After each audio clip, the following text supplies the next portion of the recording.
All right, I'm here with Jordan Cannata, the newest member of Tokyo Motor Fist. Jordan, where are we right now? Is this the basement? Yeah, this is my home studio. This is an awesome place, dude. How long did it take you to build all this up? I've been adding to it for years. It's been a long process, How much time do you very spend long. down here? Are you here often? Yeah, that's where I spend most of my time. I'm constantly doing session work from down here, online lessons from down here. This is where I do all my practicing for gigs. So I I spend a lot of time in this room. Nice. So, I mean, when you started playing drums, did you think that you'd be able to have a space that is all this? I don't even think it occurred to me at the time. I was a little kid at the time, so just having a drum set anywhere was all the only thing on my mind. But I don't even think it occurred to me to even have a studio or anything when I first started. I was just so interested in playing that wasn't even thinking about the rest of it. All right, so now we're gonna go all the way back. It had said your parents got you and your brother a guitar, and they got you one because they didn't want you to feel left out. But you were not interested at all. You were just hitting things with chopsticks. So it seems that you always wanted to be a drummer. Why do you think that is? Um, you know, I fell in love with music early on, and I don't necessarily know if I really knew it was drums that I fell in love with right out of the gate, but I eventually, when I was around, I want to say 7 years old, I became obsessed with the Beatles, and in particular, I just became obsessed with Ringo. I loved everything about Ringo. I was watching their old movies on, the Help movie and the Hard Day's Night movie. I had them all on VHS tape. And there was just something about Ringo and the way he played that I just fell in love with. And it was definitely my obsession with the Beatles and particularly Ringo that just made me gravitate towards drums. And then from there on out, I just became obsessed with it and just kept studying and studying. So other than Ringo, who else were you growing up listening to? Because you've played in a very broad range of genres. So what were you growing up actually listening to? Mostly classic rock stuff when I was little. When I was a kid, my dad kind of just passed his entire collection of CDs and cassette tapes on to my brother and I, and he had all the classic rock stuff. Anything from the Beatles to Led Zeppelin to the Who to Van Halen and Guns N' Roses later on, and a lot of Southern rock stuff. Leonard Skinner and things like that. So he kind of just passed his entire classic rock collection on to me, and that was my first introduction to music at all. And then I started veering off and finding my own things. I discovered my drum teacher as a kid introduced me to Rush, and Neil Peart became my hero. And then I found Dream Theater and fell in love with Mike Portnoy. Years later, I got into some of the more modern heavy stuff. I fell in love with Seven Dust and Morgan Rose. So those guys became heroes of mine. Later on, I started venturing out of the rock stuff and found a lot of funk. I became a huge Tower of Power fan. So David Garibaldi is another one of my heroes. So definitely classic rock was where it started, but then just through sheer interest in music, I just ventured off and kept finding new things and expanding on it. So are you a kind of guy who, listens to music and really pays attention to the drums? Yeah, I mean, I it depends on the particular mood I guess I'm in for the day. I have a lot of days where I'm just listening, enjoying songs, and I have other days where I'm, so intrigued by what I'm hearing that I start analyzing what they're doing. It could just be any given day, whatever mood I'm in. But I would say early on, when I first started playing, that was something I was doing often because I was just so interested in what is it that they're doing? What am I hearing here? I want to learn how to do that. And then now it's kind of split. I have my days where I'm absolutely just delving into it that way, and I have days where I'm just enjoying and singing along. Yeah. So this is just something I'm curious about. Did you ever consider playing right-handed at all? No, the thought never even occurred to me. I have a lot of friends, and I've met a lot of people over the years, whether it's drums, guitar, or anything, who they were kind of forced to play right-handed even if they're lefty, because that's whatever circles they were in, they were told Yeah. just this is the way it's done. But it never even occurred to me. I was fortunate that when I got my first drum set, I started taking lessons right away, and my teacher didn't encourage me to play righty at all. He said, "You're a lefty. We're setting your drums up lefty. We're not going to fight nature." And I mean, a lot of people, they get weirded out by it because it's, it looks backwards, Yeah. and sometimes, if you're doing a show and it's like a really quick changeover, it gets a little crazy because they got to rip all the mics off, switch everything around, so it can, on occasion, at a show, make people get a little uneasy because we have to do things fast.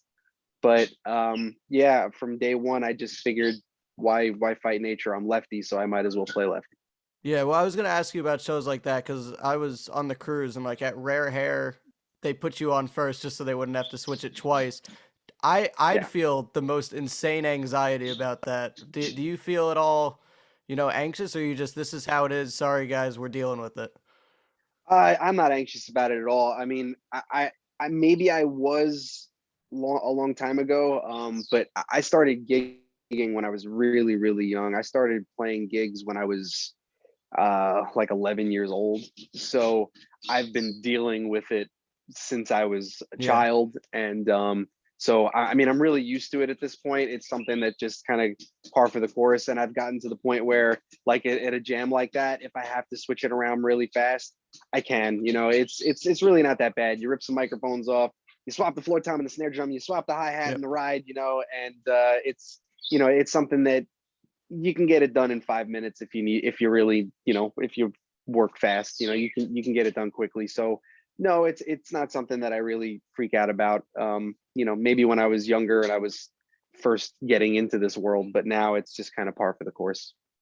So you're not just drumming back there. You're getting an entire workout. So when did you start doing all those tricks, throws, whatever you're doing with the sticks? How old were you when you started doing that?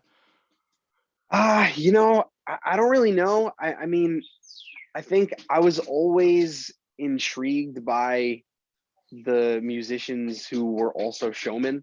Yeah, I loved that. I mean, of course, I did have my heroes who were more just about proficient drumming. Like I said before, Neil Peart is one of my heroes, and obviously he wasn't really a big showman. He would throw his sticks every now and then, but for the most part, he was just sitting back and playing his parts. But I was always intrigued by not just the drummers, but all the musicians who would run around and just lose their minds on stage.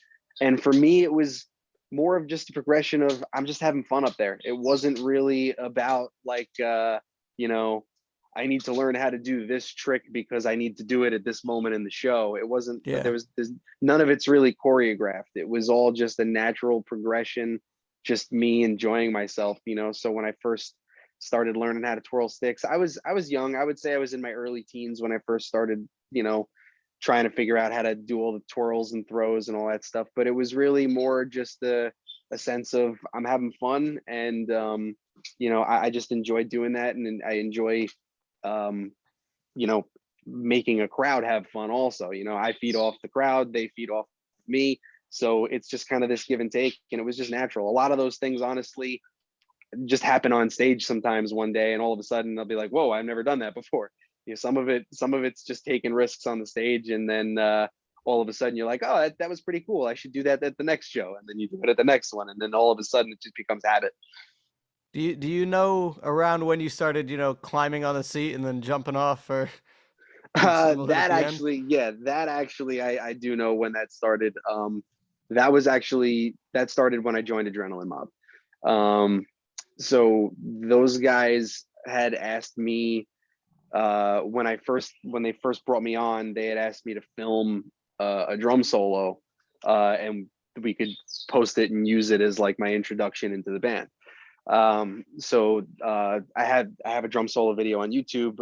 It's my most viewed video, and so I prepared that solo, and I that solo was mostly written when I did it. It took maybe like a week to kind of come up with the ideas for it, and some of it was improv when I filmed it, but for the most part, it was, the ideas were laid out.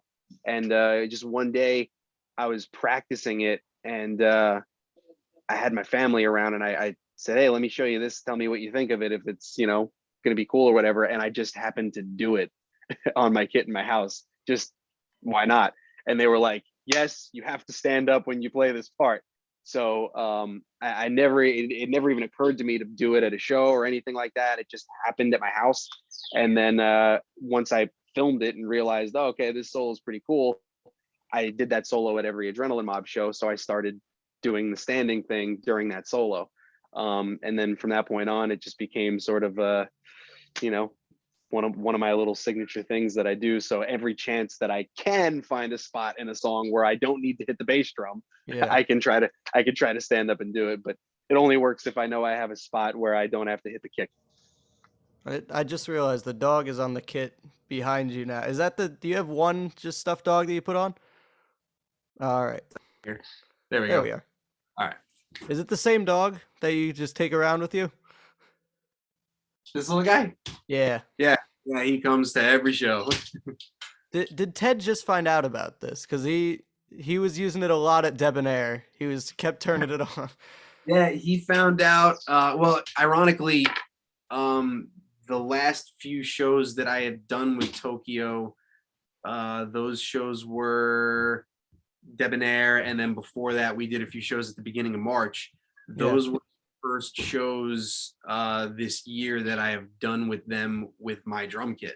Because when we did like the cruise and stuff like that, those are all travel dates, so I'm using rental gear. So I didn't have the dog's name is Humphrey, by the way. I didn't have Humphrey with me for any of those shows. So this March when we had like 4 shows in a row was the first time he had seen him. So that way he was very excited about it. Yeah. Yeah, at Debonair, every time he could, he'd just press it and just point at it. He was so excited about Humphrey. Yeah. Yeah, he So, was. Well, ironically, because at the last show, the Humphrey's batteries were dead, so he didn't work. So I put new oh batteries in no. for that show. So he was playing catch up with all the missed opportunities at the last couple. Okay, because there was a lot.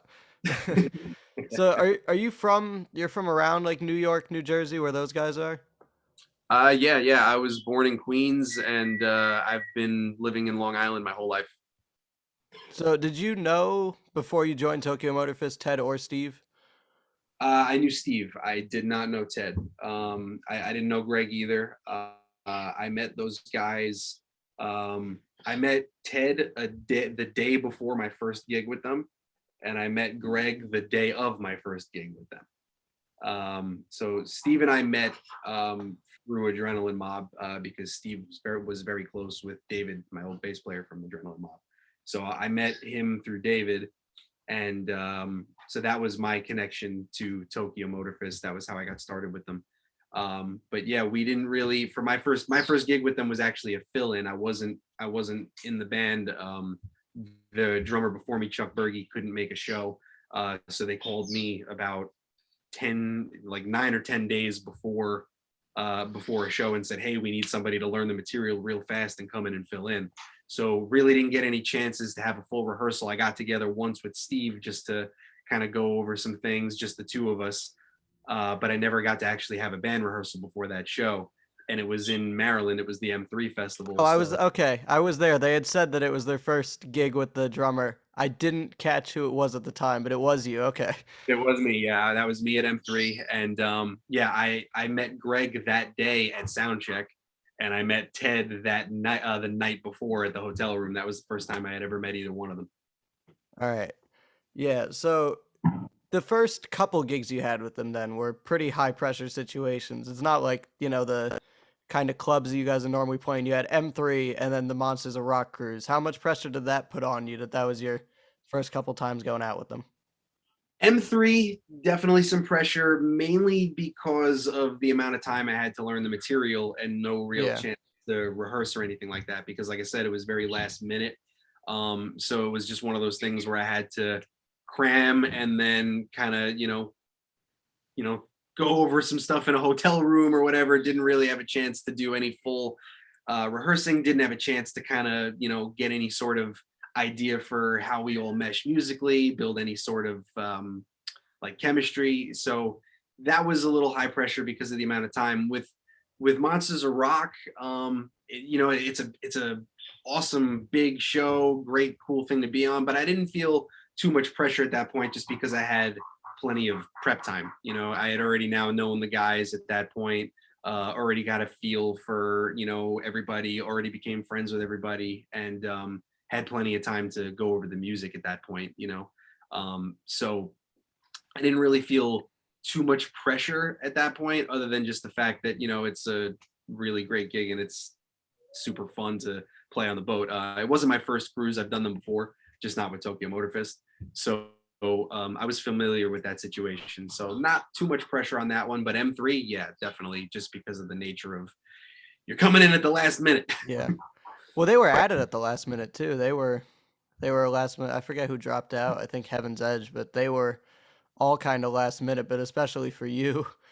Yeah, that was a big part of why he reached out to me so late. It was because they got added on late, and it was one of those things where because they got added on late, the drummer before me, Chuck Berge, already had some stuff that he had to do. He wasn't available because he currently plays for Billy Joel also. Yeah. So he had prior commitments, he couldn't make them, and so Steve reached out to me at the last minute and said, "Hey, if you're available, we need you." So when did they ask you about actually joining the group? It was not long before Monsters of Rock. Um, they they had told me well in advance that they needed me to come on and do that cruise because they knew that Chuck wasn't available. But it wasn't until shortly before, maybe a few weeks or a month before tops, that they had asked me if I was interested in joining up permanently because Chuck had too many other commitments and he had other Yeah. things going on, and he felt he needed to step away for his own reasons. So I had already been slated to play that show and was already prepped for it. But at first, it was as a fill-in. They asked me a few weeks before if I would like to take it on permanently, and so they made the announcement that I was coming on. I think the announcement that I was coming in permanently was only like a week before the cruise. Yeah, I'd seen Ted posted something. I'm not entirely sure when it was, but I saw his post. He seemed really excited about it too. Yeah, I was super pumped when Steve called me and asked me if I was interested in taking over. I was really really excited about it, and 'cause I listen. It's one of those things that I love about Tokyo Motor Fist, and I think that this is something that comes across in our stage show. W- We all really really have a lot of fun playing with each other. Like I'd say so, yeah. we really do, and it's something like, and it's so if you see us on stage and it looks like we're having a blast, it's not an act. When we're all, if me and Ted are throwing drumsticks at each other, and me and Greg and Steve are all smiling at each other and playing off each other, that's just because we really are enjoying it. So once they asked me to do it, it was a no brainer. I wanted to come on board just because I love the music, and B, I have a lot of fun with those guys. So it was a no-brainer to come on board. So were you kind of familiar with what the band, because you knew Steve, were you familiar with what the band was doing before they asked you to fill in at M3? I knew who they were because I knew Steve, and I was familiar with the kind of overall vibe of the music. I won't tell you that I knew every song to both albums in and Yeah. out. I had some familiarity with it, and I had always liked what I had heard. But once he reached out to me to fill in, and I started really digging into the music and learning it for that first show, that was when I was like, wow, I really like this, and I had a lot of fun. It was a weird thing because I told you it was very high pressure. I didn't have a lot of time to learn the material, but at the same time, I was having a lot of fun learning the material Yeah. because I was enjoying the songs. So it was one of these weird situations where it was like I had to work a lot, but I didn't really care because I was enjoying the work. So how do you look at it, trying to play somebody else's drum parts? Are you trying to keep it as, close to the record as possible, or are you throwing in your own stuff? A little bit of both. You kind of find those those moments where there's something that's super important and integral and needs to stay, and you find your moments where you can throw in your own nuances. Luckily, with Tokyo Motor Fist, those guys from day one were all into, hey man, be yourself. You have little, you got things you want to throw in and do, go for it. So I do throw my own nuances in all the time. I don't play the songs verbatim, and not necessarily even the same way every night. I might change up a fill from show to show, and that kind of thing is kind of actually par for the course. I think with a lot of musicians, whether it's a drummer, guitar player, bass player, whatever it is, because it's kind of nice when you go see a concert and the band doesn't necessarily do everything exactly the way it is on the recording. Yeah. You get something interesting about the show that you don't get from the CD or the download or the stream or whatever it is you're doing. So I kind of pick and choose my moments. I find those things that are okay. This has to be there. This is too important to take out. This is a moment where I could be myself. This is a moment where it's like, okay, kind of keep it 90% of the same, but you could still throw your own little nuances in. And a lot of that just comes from, you know, playing the songs a bunch of times and getting a feel for what moments you can take to do your own thing and what moments you have to keep it, true to what was there. Yeah. So what kind of stuff are you working on in the downtime then from Tokyo Motor Fist when you guys aren't out doing shows? So I mean, I do a lot of session work, from my studio. Yeah. So I do a lot of session work for hire for a whole bunch of different artists. I also teach, so I do a lot of different, lessons with a whole bunch of students. Um, and I do a lot of other gigs. I've been gigging a lot this year and with Slaughter as well. So I've been pretty much splitting my time between Tokyo Motor Fist and Slaughter.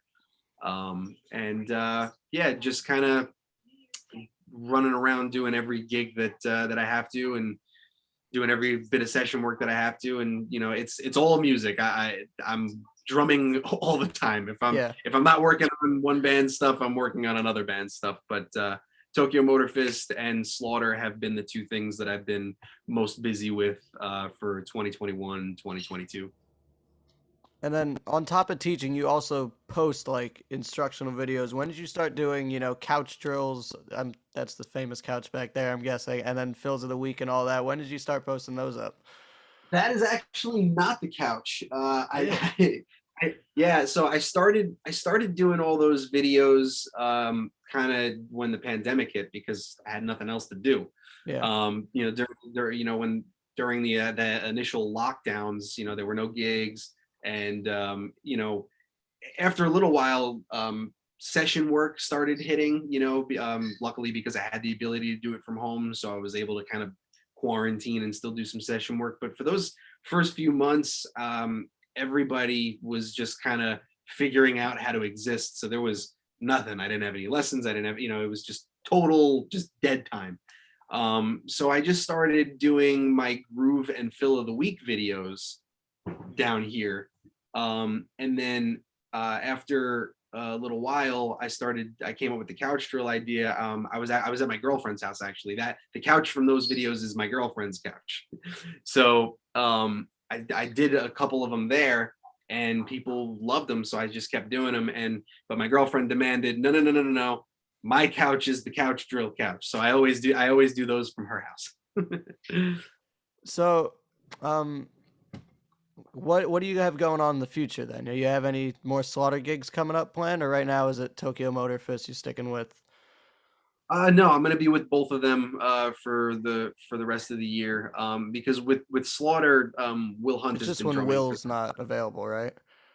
Will has a very, very busy schedule with Evanescence coming up Yeah. in the summer and in the fall. So I'm gonna be going back out with Slaughter in the summer. I'm gonna have a bunch of stuff with them in the summer and the fall, and in between that, of course, Tokyo Motor Fist stuff.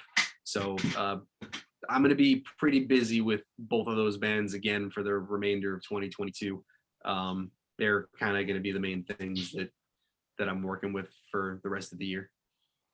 Do you know if Tokyo Motor Fist is doing any recording or writing for a new album coming up? We've discussed it. I can tell you, I haven't worked on any drum tracks or anything for any recordings yet, but we have talked about coming up with some new music. We have talked about getting started with it. I know Steve is a writing machine, and Yeah. I know he's always in the studio for one reason or another, whether it's Tokyo Motor Fist, his own project, stuff that he gets hired to produce and write. So he's always coming up with new ideas, and I'm definitely looking forward to getting to put together some new music with Tokyo. We're definitely going to. Uh, I, the timeline on it, I couldn't tell you when though. Have you guys discussed at all going out on the road more? Because right now there's a lot of, shows around this area, which is good for me because I'm also around the area, so I can get to them. But has there been any talks about, going out, maybe seeing what's out there? Yeah, yeah. We're always talking about doing some stuff. I know we're hoping to be able to do a whole bunch, all over the country. We'd love to get out to the West Coast a little bit. We'd love to do all of that. Right now I think everybody's just working around. We're working around everybody's schedules because all four of us have, multiple bands that we play with. I mean, for me, Tokyo Motor Fist and Slaughter are my two things that I'm bouncing around with right now. Steve has a million things going on between Tokyo Motor Fist, and he plays with Eric Martin and does his acoustic Trister stuff, and he has his own solo stuff. Ted does his solo stuff, and obviously he's from Danger Danger.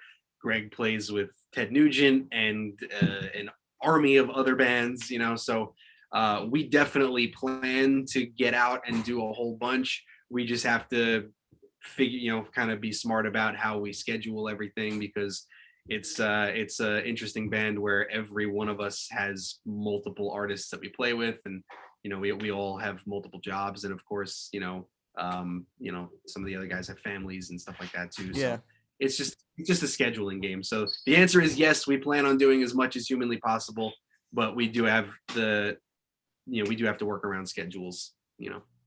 Yeah, and then just to sort of wrap things up here, go ahead, get whatever information you want out there, any shows you want people to go to, any emails, socials. Tokyo Motor Fist has a couple of shows coming up at the end of July, both in Pennsylvania, one of which July 30th is for the David Z Foundation. That one's going to be a really, really fun, big festival. Stone Temple Pilots are going to be there. Steven Adler is going to be there. King's X is going to be there. So that one's going to be really, really cool. After that, in the summer, I'm definitely going to be going out and doing a bunch with Slaughter, as I said. But most of those shows I don't believe have been announced yet, so I don't believe We'll, I we'll can keep it tell. down, yeah. I can tell you I'm going to be out with them in the summer, but I can't tell you exactly what dates yet. And then yeah, I mean, social media and everything. Yeah, find me everywhere. Facebook, Instagram. I'm at Jordan Cannata on Instagram, at Jordan Cannata official on Facebook. My website is jordancannata.com. And yeah, and then of course, Tokyo Motor Fist and all those guys have their socials for all the information. If you follow Steve Brown online, you can get pretty much every bit of Tokyo Motor Fist information out Yeah. of him on social media. And Slaughter, if you follow Mark Slaughter, you can get every bit of information out of him. So yeah, I'm all over the place. Awesome. All right. I'll see you at the other show in July, the Bradley Entertainment Masquerade. I'll be at that one. Oh yeah, yep. The Masquerade is going to be a cool one too. All right. So I'll see you Yeah. soon. Thank you very much, Jordan. Thank you, man. Have a good one.